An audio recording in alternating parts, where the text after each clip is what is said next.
দুনিয়ার কোনো কিছু হাসিল হয়ে যাওয়া এটা সফলতা নয়।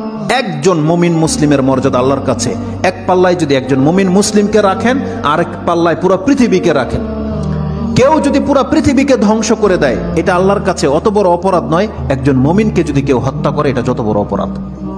তাহলে একটা মানুষ তাওহীদের উপরে যারা আছে তাদের মান মর্যাদা এত, আল্লাহ বলছেন অতএব তারা যেন দুনিয়ার জন্য নয়, বরং তারা ওই পরকালে জাহান্নাম থেকে মুক্ত হয়ে যাওয়ার সেই রাস্তা যেন তারা অবলম্বন করে। কারণ সেই দিন যাকে জাহান্নাম থেকে শুধু বাঁচানো নয়, দূরে রাখা হবে।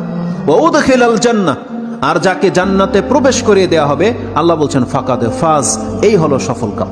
কারণ জান্নাত এমন একটা জায়গা, এটা হচ্ছে চির সুখের জায়গা।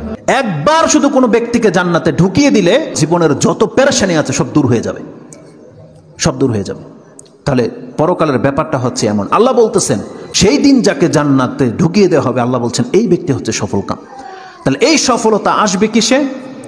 একমাত্র আপনার ঈমান, তাওহীদ। আপনি আল্লাহকে মেনে নিয়েছেন, আল্লাহর বান্দা, আপনি আল্লাহর সাথে শিরিক করেন না, এমন প্রত্যেকটা ব্যক্তি সেই জান্নাত সে পাবেই পাবে। এটা আল্লাহ ওয়াদা করেছে।